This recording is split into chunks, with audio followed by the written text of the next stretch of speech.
أصابتهم مصيبة قالوا إنا لله وإنا إليه راجعون صدق الله مولانا العظيم وبلغنا رسوله النبي الأمين المتين المختار الكريم ونحن على ذلك من الشاهدين والشاكرين والحمد لله رب العالمين۔ بارگاہ رسالت معاب صلی اللہ علیہ وسلم میں درود پاک کا ہدیہ پیش کریں۔ اللہم صلی علی سیدنا و مولانا محمد معدن الجود والکرم وآلہ واصحابہ الکرام وابنہ الکریم وبارک وسلم صلاة دائمة سرمدا ابدا۔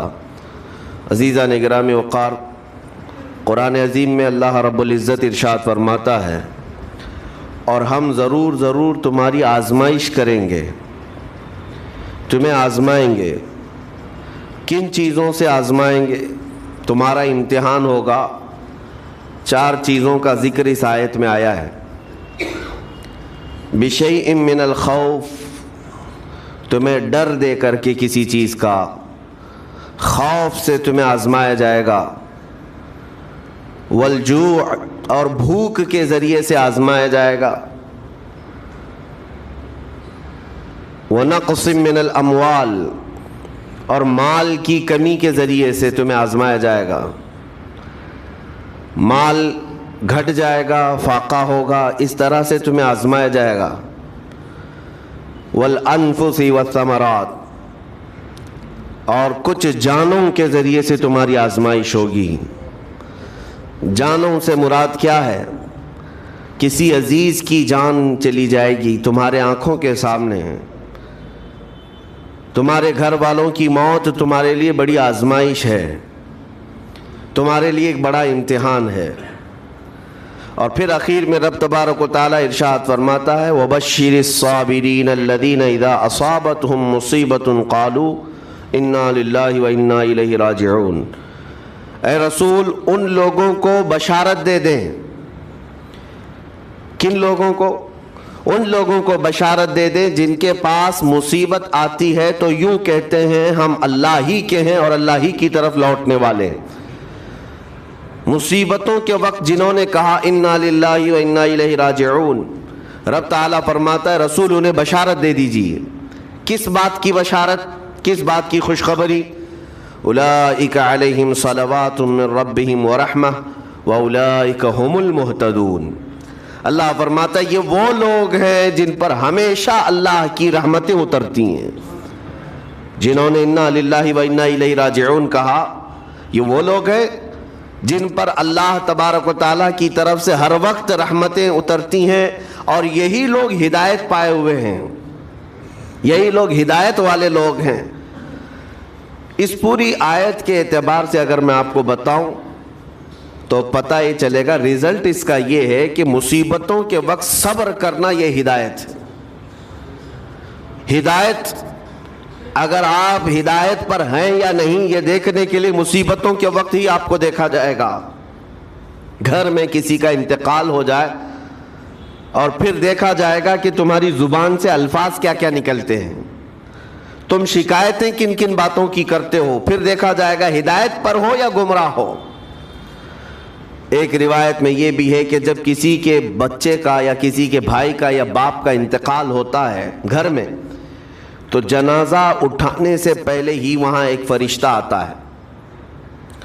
وہ فرشتہ گھر والوں کا معائنہ کر رہا ہوتا ہے کہ کون کون کیا کیا کہہ رہا ہے۔ رب ذوالجلال ہر چیز کی خبر رکھتا ہے، لیکن فرشتوں کو اسباب بنایا گیا ہے اور گواہ بنانے کے لیے انہیں یہ ڈیوٹی دی جاتی ہے۔ ہر ایک کی زبان سے نکلے ہوئے الفاظ وہ سنتا ہے اور جا کر کے رب تعالیٰ کی بارگاہ میں عرض کرتا ہے۔ اللہ تعالیٰ پوچھتا ہے کہ میں نے فلاں کے گھر سے ایک جان لے لی، ان کا عزیز بیٹا چلا گیا، بھائی چلا گیا، ماں چلی گئی، وہ لوگ میرے بارے میں کیا کہہ رہے تھے؟ فرشتہ کہتا ہے اے رب ذوالجلال، ان لوگوں کے زبان پر شکر کے الفاظ تھے، وَإِنَّا لِلَّهِ وَإِنَّا إِلَيْهِ راجعون کہہ رہے تھے، اور وہ صبر کر رہے تھے۔ میں نے گھر والوں کے سب حالات دیکھے۔ اللہ تعالیٰ فرماتا ہے اے میرے فرشتے تو گواہ رہنا، میں نے ان سے جو چیز لیا ہے اس سے کئی گنا زیادہ نعمت انہیں عطا کروں گا۔ اس سے بہتر نسل انہیں دی جائے گی، اور ان کے غم آج جتنے ہیں اس سے کئی گنا زیادہ خوشیاں میں انہیں جنت کی عطا کروں گا، جنہوں نے میری دی ہوئی مصیبت پر صبر کیا۔ اور کوئی گھر ایسا ہوگا جس گھر سے فرشتہ جا کر کہے گا کہ مولا اس گھر والے تو بے قابو تھے، جو منہ میں آیا بکے جا رہے تھے، وہ تو یوں کہہ رہے تھے کہ اللہ کو کیا ہمارا ہی گھر ملا، ہمارا ہی بچہ جانے کو تھا، ہمارے ہی گھر میں یہ آفت آنے کو تھی۔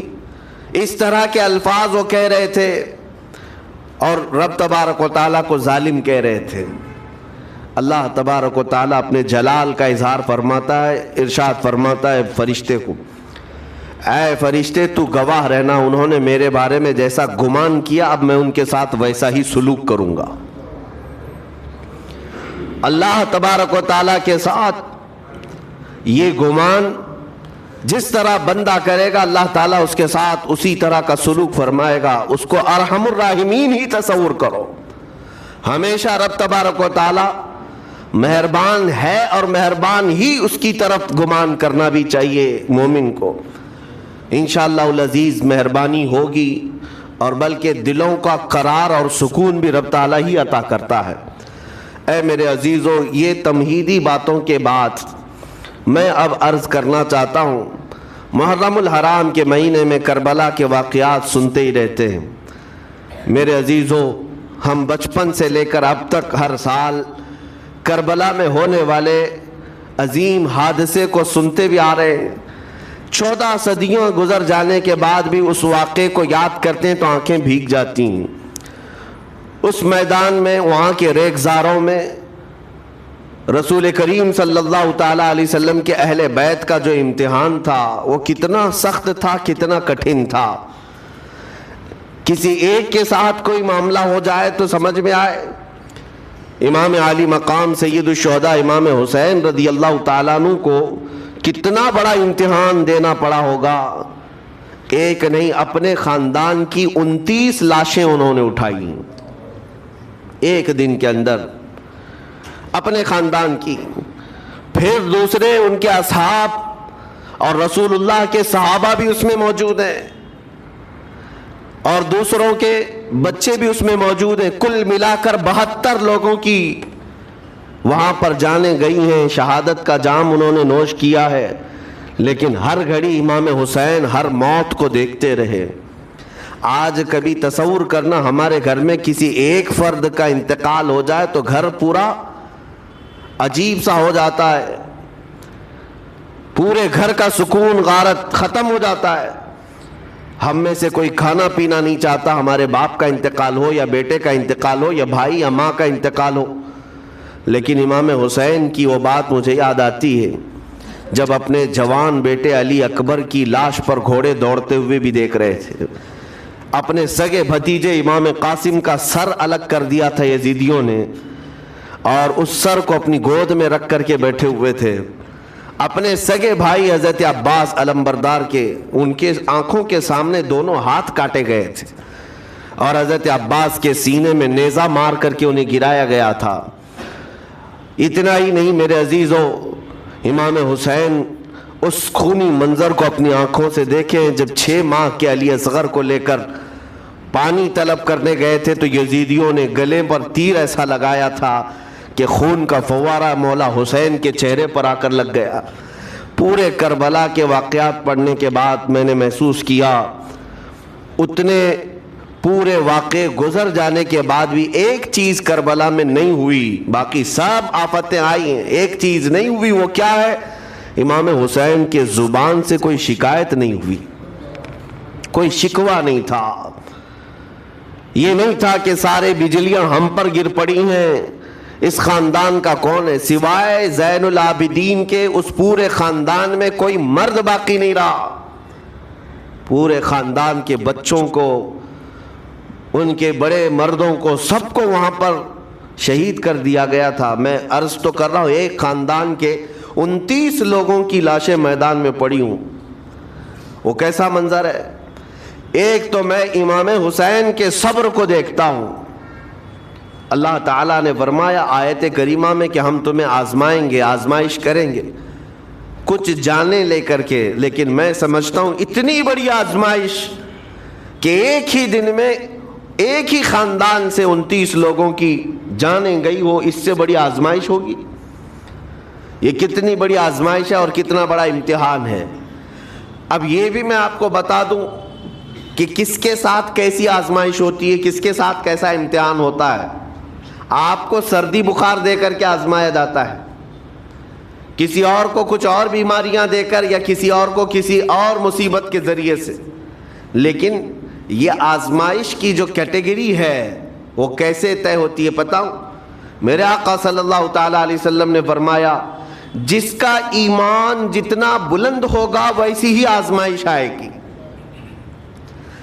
یہ کربلا کے امتحانات سے یہ بات تو ثابت ہوتی ہے کہ امام حسین کے ایمان کا درجہ کیا رہا ہوگا، ان کے ایمان کا مقام کیا رہا ہوگا۔ اس ایمان کی بلندی کے اعتبار سے ان پر آزمائش آئی۔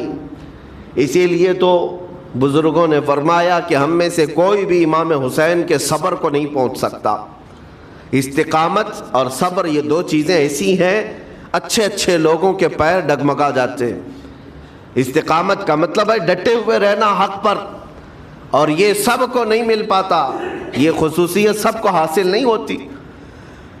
ایک امام حسین کی وہاں پر ہم نے استقامت دیکھی اور ان کا صبر دیکھا، دوسرے سب سے بڑا صبر جو ہم نے دیکھا ہے وہ سیدہ زینب رضی اللہ تعالیٰ عنہا کا۔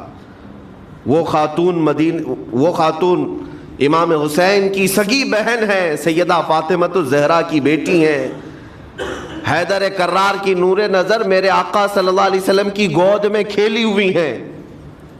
سیدہ زینب سلام اللہ علیہا جب وہ کربلا کے میدان میں موجود تھیں، ان کی عمر مبارک بھی تقریباً 55 سال کے قریب تھی۔ 55 سال کی اگر خاتون میدان میں یہ تمام خونی مناظر دیکھ رہی ہو، ہماری عورتوں کو آپ جانتے ہیں کہ ایک چھوٹی سی مصیبت پر واویلا مچاتی ہیں، اور سیدہ زینب وہ ہیں جن کے خود سگے شہزادے اون اور محمد ان کی آنکھوں کے سامنے مارے گئے تھے اور ٹکڑے کیے گئے تھے۔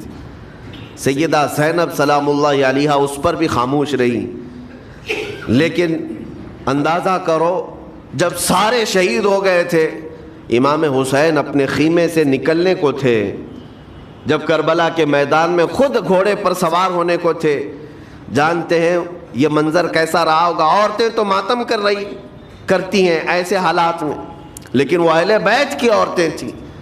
سیدہ زینب خود کھڑی ہوئیں اور اپنے خیمے میں امام حسین کو لے گئی۔ ایک صندوق تھا پرانا، اس کو کھول کر کے اس میں سے ایک جبہ نکالا اور کہا میری ماں نے مجھے یہ وصیت کی تھی کہ جب حسین میدان میں اترنے کی اس کی باری آئے تو اس دن ہو سکتا ہے وہ مجھے یاد کرے، زینب اگر تو اس دن باقی رہے، تو اس دن زندہ رہے تو اپنے ہاتھوں سے یہ حسین کو جبہ پہنانا۔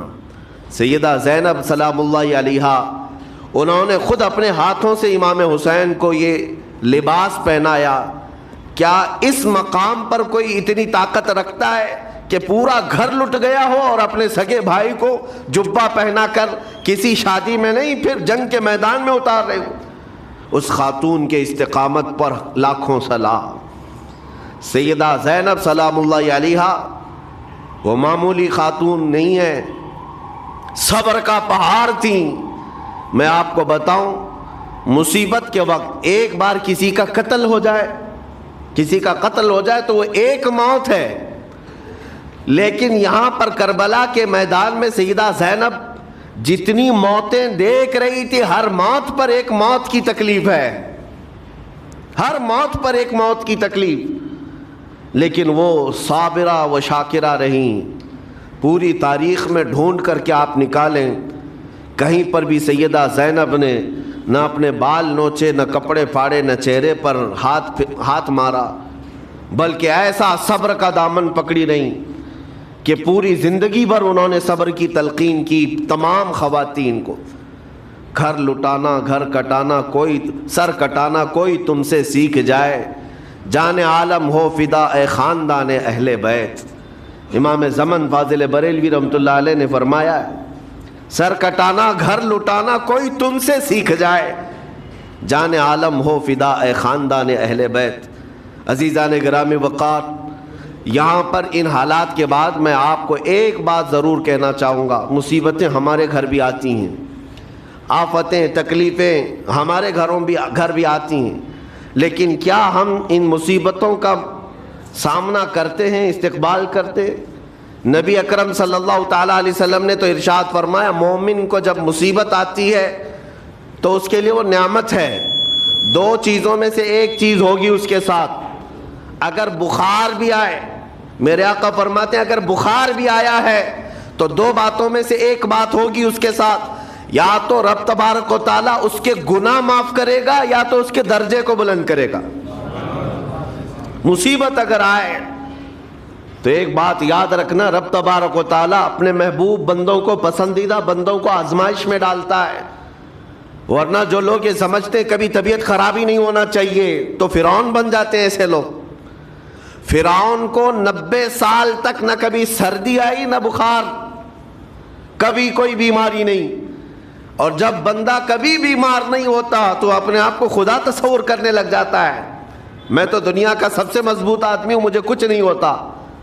لیکن مصیبتیں دے کر کے رب تبارک و تعالیٰ تمہیں تمہاری حقیقت بھی بتاتا ہے، اور انسان کو انسان کی لمٹ میں رہنا سکھایا جاتا ہے۔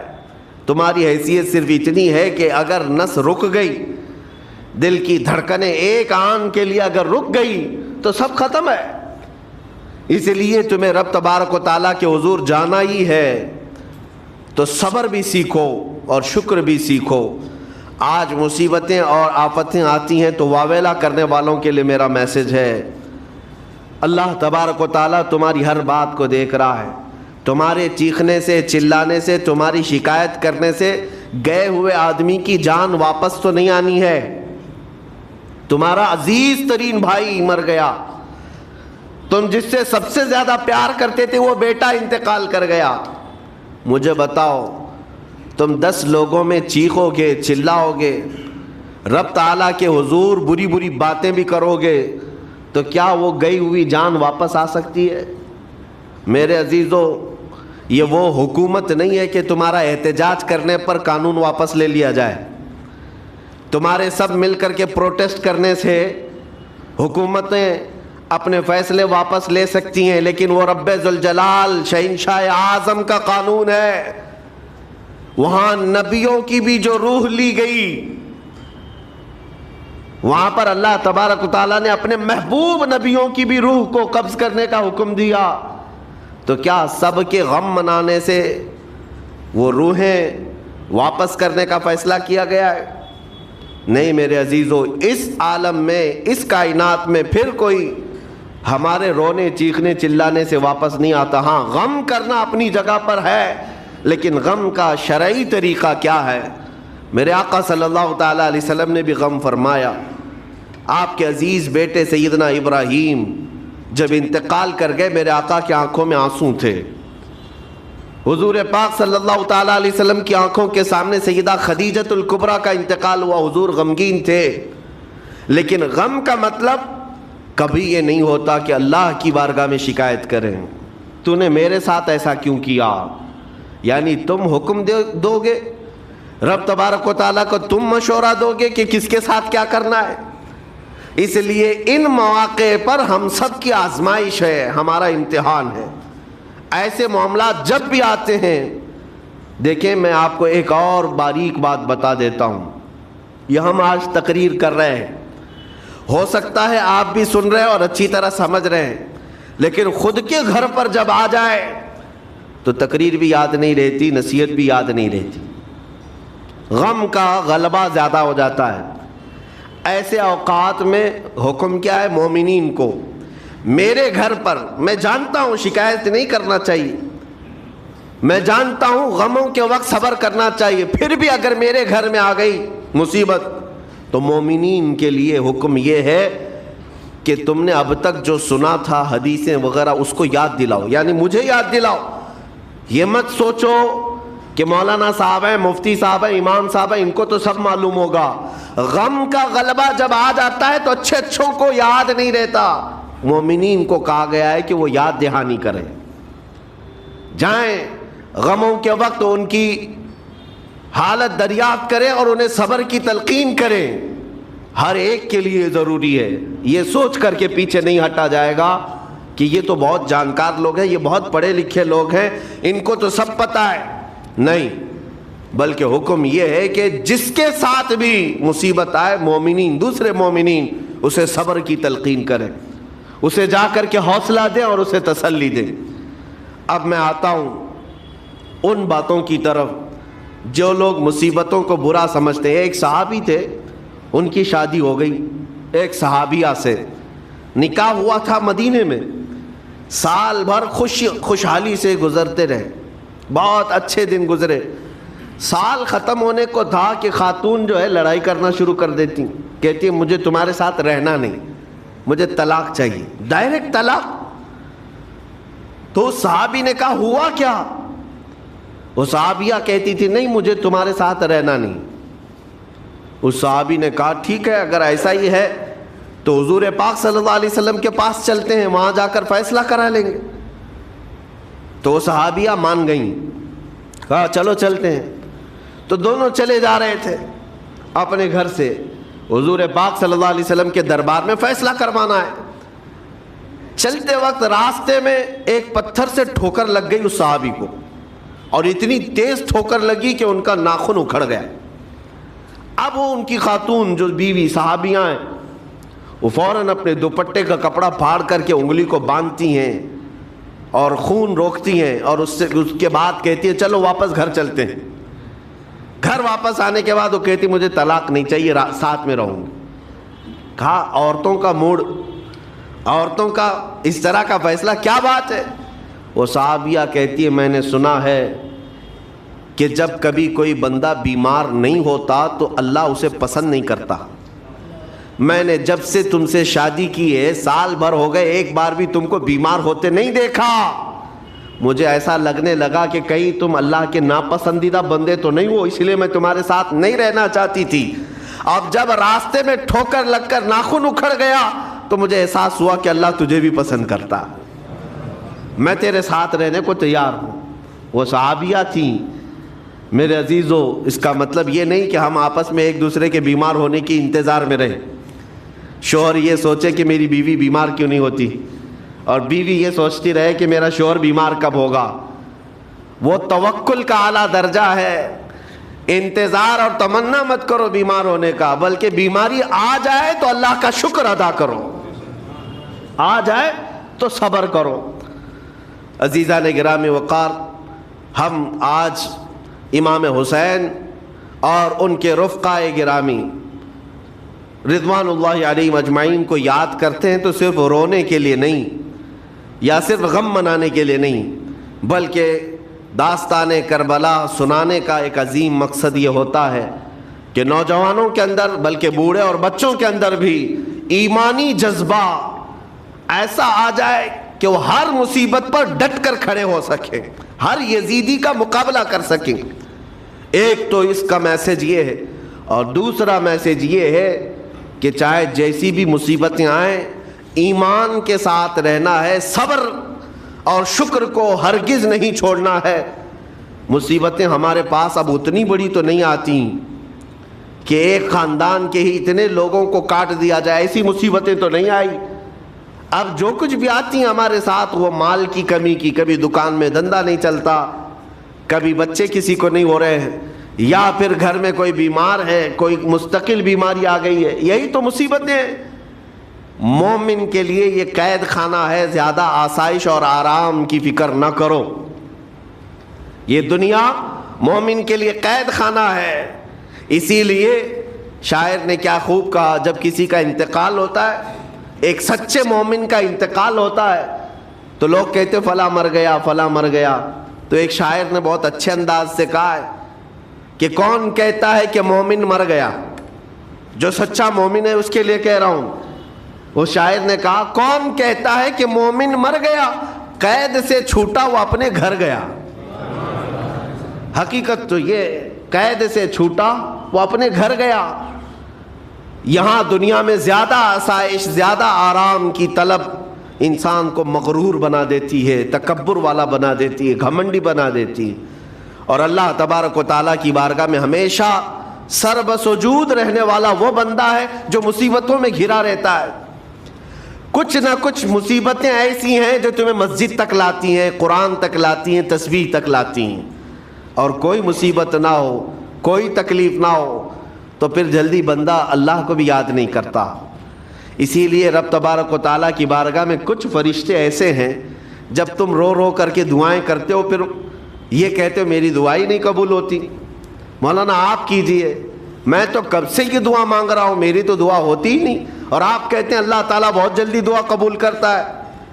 یہ نا امیدی تمہاری اللہ تعالیٰ کی ذات سے ہرگز جائز نہیں. لیکن میں وجہ بھی بتا دیتا ہوں، کچھ فرشتے ایسے ہیں جو تمہاری دعائیں سن سن کر کے اللہ سے کہتے مولا یہ بندہ کتنا مانگ رہا ہے، تو قبول کیوں نہیں کرتا؟ رب تبارک و تعالیٰ یہ جو مانگ رہا ہے اسے دے کیوں نہیں دیتا؟